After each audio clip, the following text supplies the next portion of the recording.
you, hold me, I hold you, rock me, I rock you, do me. Nke abụọ kwado oke mkpa dara na mberede si n'aka ndị bụ Indigenous People of Biafra IPOB nke Maazị Nnamdi Kanu Ọhamadike nọ n'isi ya. Ọ tụrụ kpọkpọ na-echi onye na-agba ya na-echi nwatakịrị sịla nne ya agaghị ehi ụra ya onye agaghị ehikwa n'ụra. N'ihi nke a abalị 9 n'ime ọnwa iteghete anyị nọ n'ime ya bụ 2021 bụ Tọzdee, agaghị enwe ngagharị n'ala Biafra niile gbaa gburugburu. A ga-enwe ihe a na-akpọ total lockdown / ghost town activated for that day. Jụọnụ m why. N'ụbọchị ahụ ka ndị gọvanọ South East niile kpebiri ịkpọbata onye mgbu a maara amaara, onye yirila uwe Buhari jere na ọ bụ Buhari ga-abata n'ala Biafra kpọmkwem n'Owe nke Eri a na-akpọ Owerri dị n'Imo steeti, tinyere Ebonyi ịbịa bịa kọmishọn nọ semetrị amụọ tank niile ma hụkwa ka esi kesaa ya na steeti niile dị n'ala Biafra, tinyere ikwe ndị gọvanọ ndị a n'aka maka ọrụ tara ọchịchị ha rụrụ n'ebe ụmụ ha na ụmụnne ha dị. Ya mere anyị ji ohere a na-adọ ndị Owerri aka na ntị bụ ndị bụ oke mba. Anyị ma na Owerri bụ oke mba, Owerri bụ oke mba, tinyere ndị Ebonyi steeti agụ ka ha bụ onye apụtala ezi, onye abịakwala abịa. Ndị eze ọbụla bịara nọ nabata nwa amadi a ha na-akpọ Buhari onye nnọchite anya ya ma ọ bụ sịkwa na ọsị gị n'ala Biafra ga-eji isi ha kwụọ ụgwọ ya. Anyị ga-achụgide gị chụpụ gị n'ọnụ ndanda were mmiri ọkụ wụọ gị ebe ahụ. Anyị ga-achụgide ma ndị eze ma ndị gọvanọ ma ndị PG ma ọ sịkwa na ọsị gị ma ndị youth leader ma ndị pati. Onye ọbụla ahụrụ n'ezi anya anyị dị nkọ, satịlaịtị anyị dị nkọ, nyokomite anyị agala n'ebe niile ịhụ. Anyị chọrọ total shutdown. Ọ bụ ndị ahụ nwụrụ anwụ ka ọ na-abịa ka ọ bụkwa ndị niile nọ n'ụlọ mkpọrọ dị iche iche na zoo ka ọ na-abịa ịkọmishọn, ndị nọ na DSS, military cantonment dị iche iche, secret places ka ọ bụ ndị egburu egbu, ndị nọ na ụlọ ọgwụ, ndị nọ na mọchụarị, ọbịa ka ọ na-abịa kọmishọn. Onye ọbụla yirikwa amamihe ya wụ ntị na-anụ ihe aha kwa ụka okpu ata. N'ụbọchị ahụ ghost town emere ya activate for that day ka ọ mara na anyị onwe anyị akọọla isi chere mkpọrọ. Ya mere unu ahụ na iwe ọnụma oke atara azụ m ọkwemala ịkpasuola m iwe, ịkpasuola m iwe laajụ m ihe m ga-eme. Ngwanụnụ ụmụ Biafra o ruola n'omume n'abalị 9 nke ọnwa a, total shut down n'ala Biafra niile, ghost town n'ala Biafra niile ka anyị ga-enwe. Ka anyị gwa ya otu anyị dị n'ọbụ anyị nwee ala Biafra na ọbụ ndị gọvanọs anyị a. Hopeless Ọzọdimgba ụzọ adịghị mma Supreme Court appointed administrator nọ n'Imo steeti ka ọ ga-anabata ka ọ bịa hụ ka esi gbagbo, ka esi kesa, ka esi ghasa ihe niile na Imo steeti. Bịa tinyere Ebonyi steeti ebe a na-egbu ndị mmadụ ka a na-egbu ijiji, ya na ịtọ na Islamic school ahụ ka ọ bụrụ Islamic University. Ndị Ebonyi, ndị Imo, ndị Abịa niile, ndị Biafra niile, onye ọbụla kwụrụ n'okwu ha na o ruola n'omume. Ndị politishan nke onye kpara n'ọkọchị ka ọ ga-anya n'udu mmiri. Ndị eze ihe ọkụkọ metara n'ọkọchị ka ụmụ ya na-ahụsi anya n'udu mmiri. Ndị wetara ozi a bụ the Indigenous People of Biafra IPOB n'okpuru onye ndu Maazị Nnamdi Kanu na-ezipụ ozi a. Ọ bụ ozi bịara na mberede na agaghị enwe anything n'ala Biafra n'abalị 9 nke ọnwa anyị nọ n'ime bụ Tọzdee. Dọrọ aka na ntị ụmụ nwaanyị a na-abụ akụkpe m, ha mara akwa yiri yunifọm bịa gbaa egwu, ndị youth na-eyi polo vuru plakad na-abịa, ndị eze na-ekpuru nchu were mkpara na-arụfu ala. Ọ sịkwa na ọsị gị ndị na-apụtanụ youth empowerment, women empowerment, this organization unu dọrọkwa onwe n'aka na ntị. Onye ọbụla burukwa ụzọ doo onwe ya ọdụ. Anyị agaghị echefukwa, anya anyị dịkwa nkọ n'ebe unu nọ. Unu agaghị emecha nke a bịa gbaa egwu n'elu ili ụmụ unu, nwunye unu, di unu. Anyị ahapụ unu ịpụta mgbanụ chere aka ụra anyị ịbụrụla onye iro anyị ruo ebighịdị. Anyị ga-achụrụ gị chụrụ gị na geeti ọkụ ala mmụọ, chụba gị n'ọkụ ala mmụọ. Ọ nụrụ ka ala ibe ya. Abalị 9 nke ọnwa 9 a n'afọ a, ghost town n'ala Biafra niile activated. Isi na ngwa adịghị ire tanye ya n'anya. Lekwanụ ihe mere onwe unu public assault n'okporo korota na ama Owerri. Onye ndị mmụọ ji okpukpe ofu na-akụrụ nkwa ihe na-agụ ha bụ ofofo unu ga-efukwa. If you face me, I face you. Hold me, I hold you. Rock me, I rock you. Do me, I do you. If you face me, I face you. Hold me, I hold. Welcome, my amazing viewers. Thank you so much for joining me on my program once again. I appreciate you wherever you are connecting from. If you have not subscribed to my channel, please kindly subscribe to my channel. Click the notification bell so you'll be notified each time I upload a video. You will be among the first to receive it. Thank you so much, and remember, in this channel, we are not hating on anybody. We are not preaching hate speech on anybody. We are saying it exactly the way it is without being politically correct. We say it the way it is. That is what we do here. And for those who are Biafrans, who are followers of Asuna Mazi Nandekano, don't forget the 150 days prayer. We are still going on. We are on the last phase of the prayer. If you have not joined, join the prayer. It is not yet late. You can join the prayer. This is the time we have to speak up more than ever. Pray more than ever. Act more than ever. The time is near. The time is near. Our freedom is coming very soon. It doesn't matter what they do. It doesn't matter the distraction you see out there. Do not listen to distraction. Do not listen to gossip. Be focused. Be focused. This is time to focus more than ever. That is why you have to pray along with our Mazi Nandekano so that you can be able to connect to his spirit and be able to do what is right. The Biafran spirit have already risen. Every man in Biafra land is acting according to the will of Chukwuka. Chukwuka have woken up the spirit of Biafra in every one of us, each and every one of us, and we are doing what we are supposed to do. If you have not started, please join and do what you have to do to get your freedom. This is a fight for all of us. It's not a fight for one person. We all have to put our effort together. Use your own platform, no matter how small, no matter how big. Speak up about the plight of the people. Speak up about the plight of the people. It's time for us to be free. They cannot hold us back. While we are coming online, we are coming online to say it the way it is. There are a lot of lies that they are pushing out there. Now they have started pushing on that lie. Remember, the lawyer of Asuna Mazi Nandekano, one of his international lawyers who is defending IPOB in the United States and in other international affairs, came to Nigeria to see Asuna Mazi Nandekano. They stopped him from seeing Asuna Mazi Nandekano. After they stopped him and refused him from seeing Asuna Mazi Nandekano, many people went online and began to push all manner of narratives, pushing all manner of lies, pushing all manner of narratives which are false. Some of them are saying that he cannot be able to defend Mazi Nandekano in Nigeria. Why should he come and practice in Nigeria? He cannot practice in Nigeria. Who told you that he came to Nigeria to practice? Did he ever tell that he came to Nigeria to practice? This was the lawyer that is defending Mazi Nandekano, standing for Mazi Nandekano on many international cases that he has. And now he heard that his client is being held in such a place, and he went to visit him. They refused him from visiting him. Did he say he was coming to court to come and defend Mazi Nandekano? That wasn't what he said. He came for a visit to see his client, whom he had, was being kidnapped in Kenya and sent to Nigeria through extraordinary rendition. A British citizen who is not even a Nigerian. And then his international lawyer defending him came to see him to know this state of things. Then people are pushing different kinds of narrative, telling me how he cannot be able to practice in Nigeria, saying how he cannot be able to do anything in Nigeria. How do you come about? Who told you that he was coming to defend him in Nigeria? Mazi Nandekano have lawyers in Nigeria who are doing what they are supposed to do. He has international lawyers standing for them, and each and every one of them are playing their own role. If the international lawyer decides to visit Mazi Nandekano, how is that a crime, and why do you have to stop him from visiting him? Is it a crime to visit somebody? Is there any law that says that you cannot visit somebody who is being accused of a crime? As far as I know, Mazi Nandekano is innocent or proven guilty. He has not been proven guilty. No matter the charge you have against him, he is still an innocent citizen of UK. Then his lawyer came to visit him to have a chat with him. You refuse him to visit him. Instead, people are talking about it. Even some people who claim to be Biafrans. There was one person I saw who claimed to be a Biafra, though I'm not surprised because that man is just occupied with envy and jealousy. I don't even mention his name on channel. There's no need mentioning his name because most of you who are watching this video now might know him. Somebody who claimed to be fighting for Biafra. He claimed to be fighting for Biafra. The day I knew that that man is a fraud and that man doesn't have anything in his brain was the day he came on an interview. He said that Mazi Nandekano was not kidnapped because of Biafra. Now, Mazi Nandekano was kidnapped because of the crime he committed against Nigeria. So I begin to ask myself, where is this man coming from? Who is he?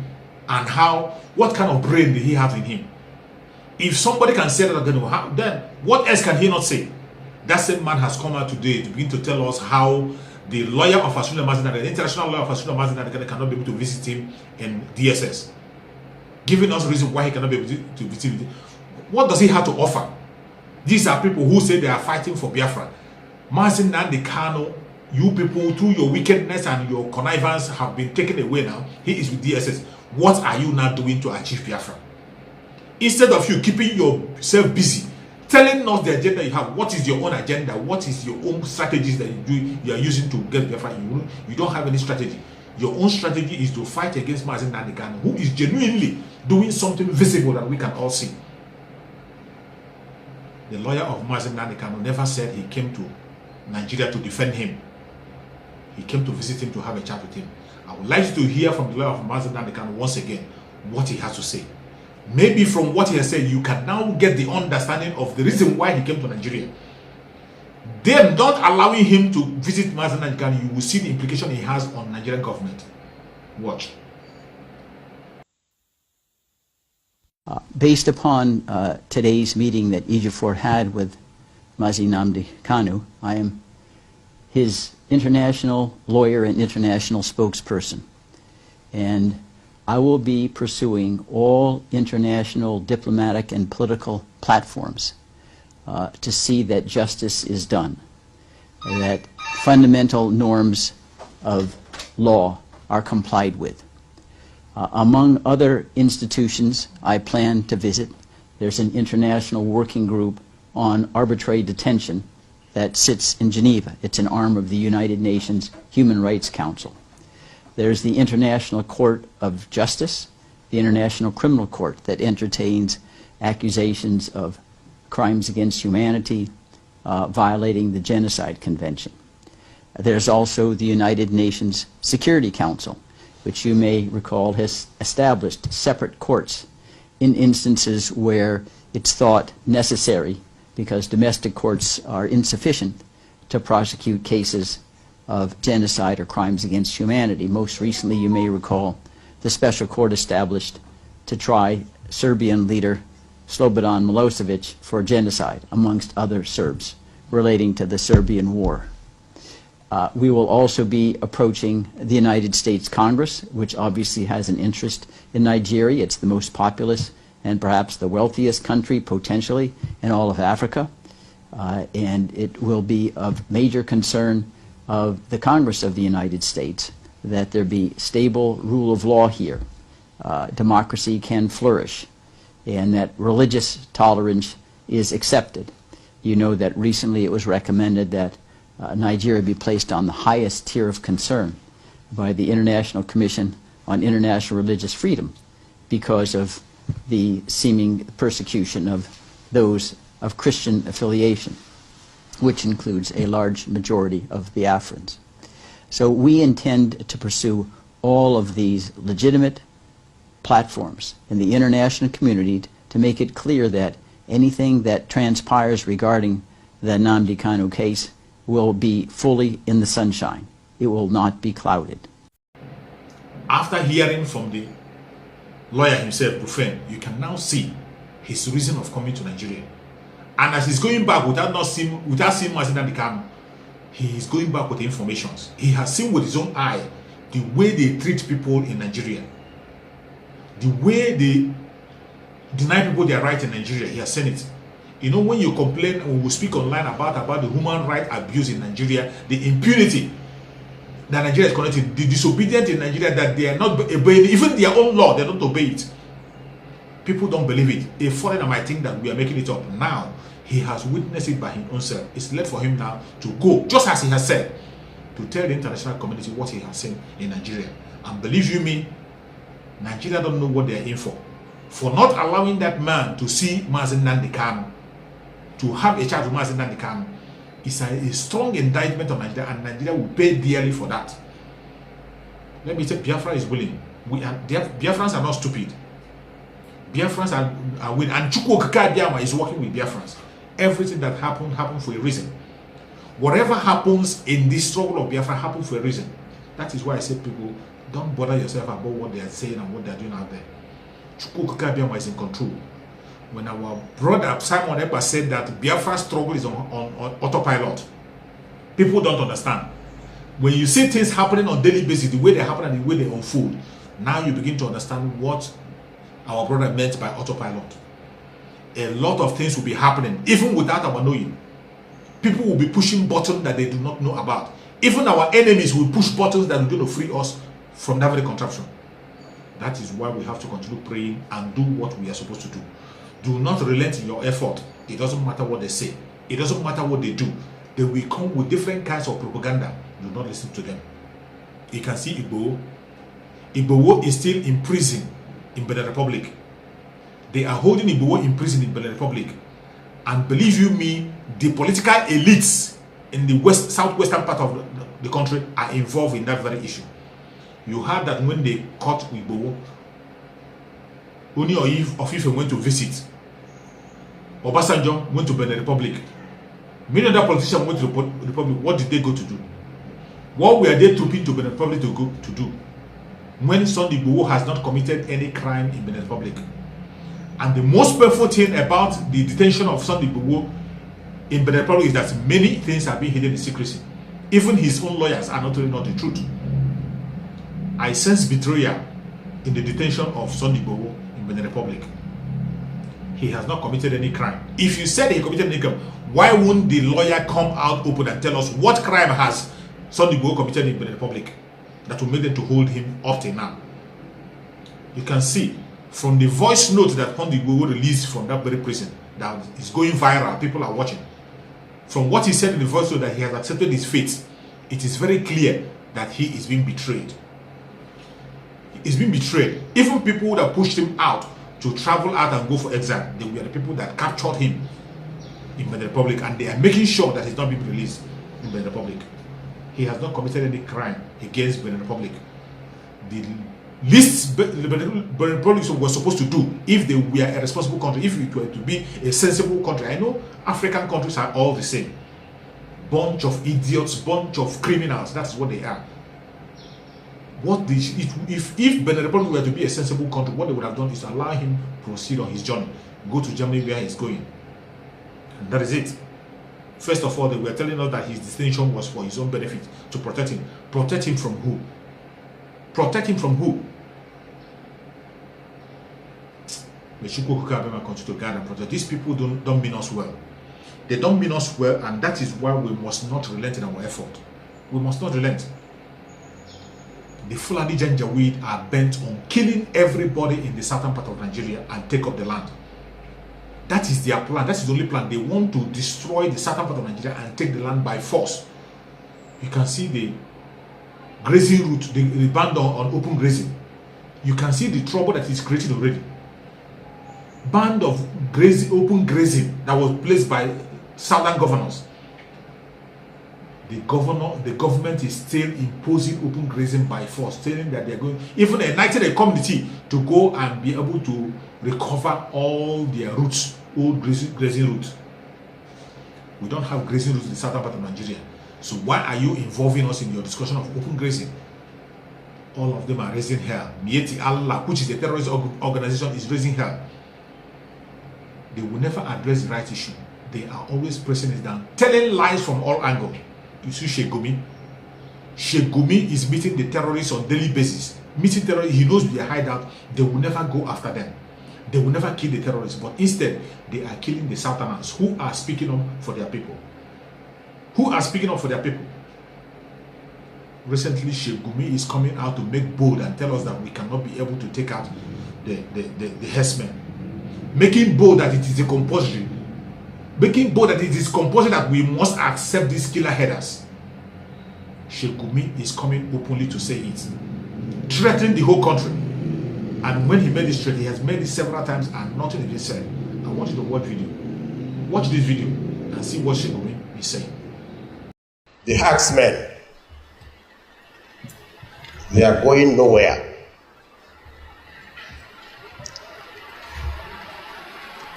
They are part of us and we are part of them. We must live with them. You can't drive them away and they can't drive us away. They are our neighbors, so we should never allow them to be our enemies. And if by any mistakes, by our actions, we have turned them into enemies, then we are finished. Because our real enemy will use them against us. As your real enemy will use your neighbor against you, and nobody knows your secret more than your neighbor. He knows when you come back and when you go out. So we should never allow herdsmen to be our enemies. You can see, threatening the whole country. That is either we accept the herdsmen or we expect danger. That if we don't accept them, then we will all die. That is what his statement means. Terrorists, you see them in the open, making their case in the open, speaking for themselves in the open. These very people that this man is defending are still killing people as we speak. They are still killing innocent souls as we speak. Nothing is being done. No military is going after them. No military is going after them. Instead, they are going to the southern part of Nigeria where they are busy trying to force people to give their land by all means possible. This is what is happening. And you see recently in their propaganda, they talk about one Nigeria, telling us how peaceful Nigeria is. Even in the killings that is happening in the southwestern part of Nigeria, this same Sheikh will be with his group, went to Igbo's hometown to go and paint it as a place where there is peace, as a place where there is unity, that Igbo is now the troublemaker. Watch this video and see what they're going, what Sheikh Gumi and his cohorts went to do at Igbo's hometown. Bismillahirrahmanirrahim. Today we have visited this town, Igboho, which one is a Muslim community, and we can see some cattle grazing in their courtyard. This is a place where I think Nigerians need to understand that we need to live together, because I've seen nothing here that can warrant people to agitate that they should be separated from our beloved country, Nigeria. Professor Osman Yusuf, I don't know whether you have anything to say. Yeah, this is Igboho, made famous by a detainee in Benin Republic. Nigeria is one and will always remain one. We're just from the hinterland where we've seen example of how people should live, right? And this is why we're here. Nigeria is our country, and we are working to see how we can all come together, all faith. You see, the town we went to, Elisha, Burata, is it Burata? You see churches, you see mosques, you see Fulanis, you see the natives, you see Yorubas, all coming together. This is the Nigeria we grew up in, not the poison Nigeria, this Igboho, yeah. Igboho people, and people say Nigeria is divided. It is the elites that are dividing Nigeria, not the common people. The common people are all the same. So, we are here as Nigerians and will continue to be one, inshallah. Thank you very much. You can see what they are doing.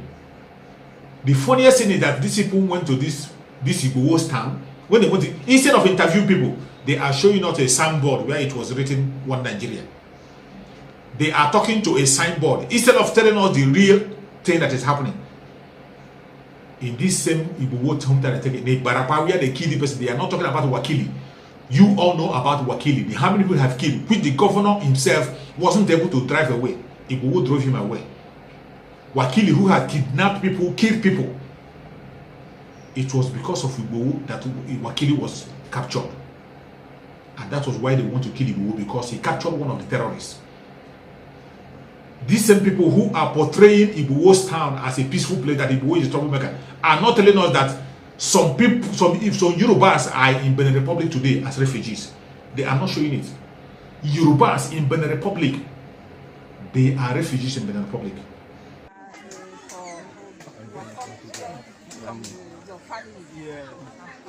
Due to that crisis, Fulani crisis that was occurred at our country, that's the reason why we migrated to this place. We are forcefully migrated to this place due to that. By force. By force. It's not by willingness. Women.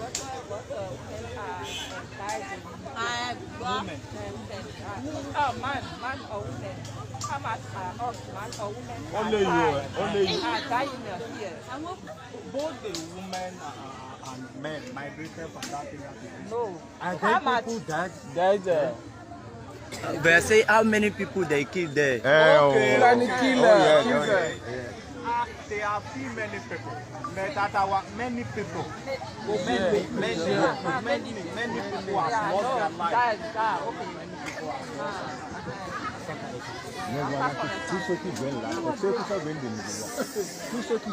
People are still migrating because of that.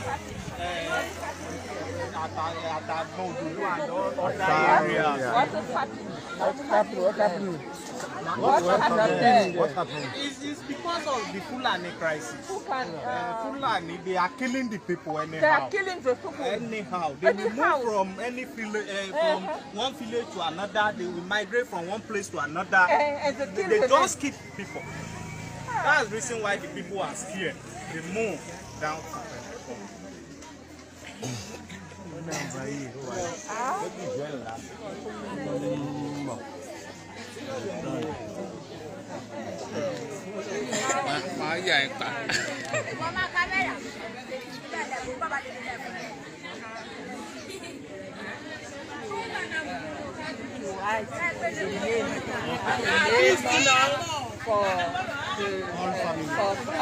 all family.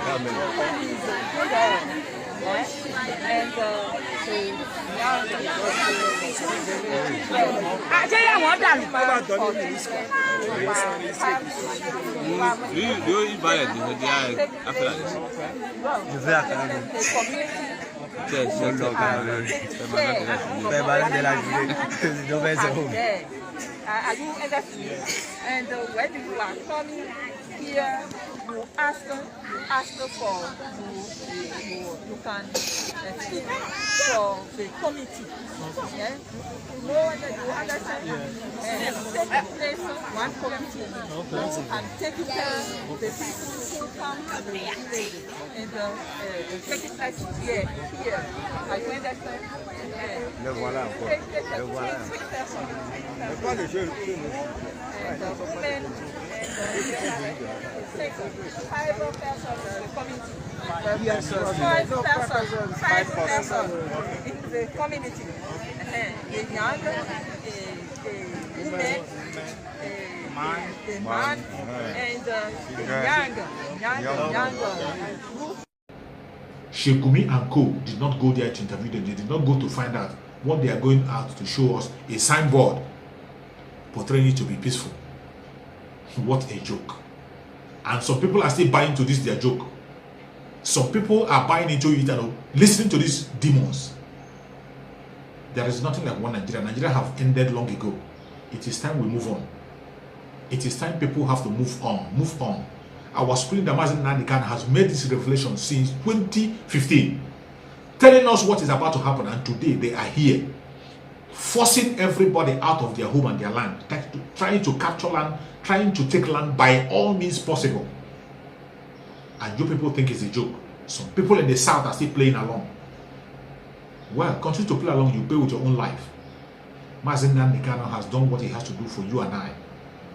Even now that he's not speaking to us, every old messages that he has put forward are still standing as a witness on what is happening today. Mazi Nnamdi Kanu has spoken about everything that has happened, and not only speaking about it, he has given a solution. Referendum, that is the only solution. People will decide their fate and choose where they want to belong. At the end of the day, if the people finally choose to remain in that very country of Nigeria, so be it. But allow us to have a referendum. Why is it so hard? Allow us to have a referendum so that we can decide our fate. Thank God recently, even the CNN have joined the chorus. CNN, thank God, just as Mazi Nnamdi Kanu have said in the past, that a time will come when these medias will continue to begin to report our issues without begging them. Today, CNN have reported the issue of Biafran plight, the arrest of Mazi Nnamdi Kanu, and CNN in their discussion talked about referendum. And they said that Nigerian government will not give referendum because of their own reasons, being the selfish interest, knowing fully well that referendum cannot go to their own direction. Is that not clear enough to let the world come and divide this country and let everybody go their separate ways?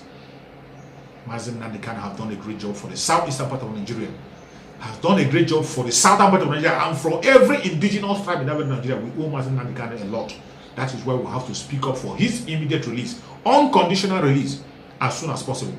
It doesn't matter what they say, it doesn't matter what they do. Mazi Nnamdi Kanu must surely be free. Very, very soon, sooner than you expect it. The enemies can continue to laugh and celebrate for what they can, but Mazi Nnamdi Kanu have done his job and he is coming out.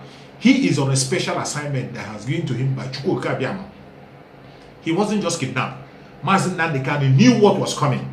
He knew what was coming and he prepared himself. That is why he prepared himself, not just physically but spiritually. You see why you have to pray along in that 150 days prayer. Do not joke with it. If you have not joined that prayer, join that prayer. That prayer is doing wonders. And that prayer is the strength of our leader.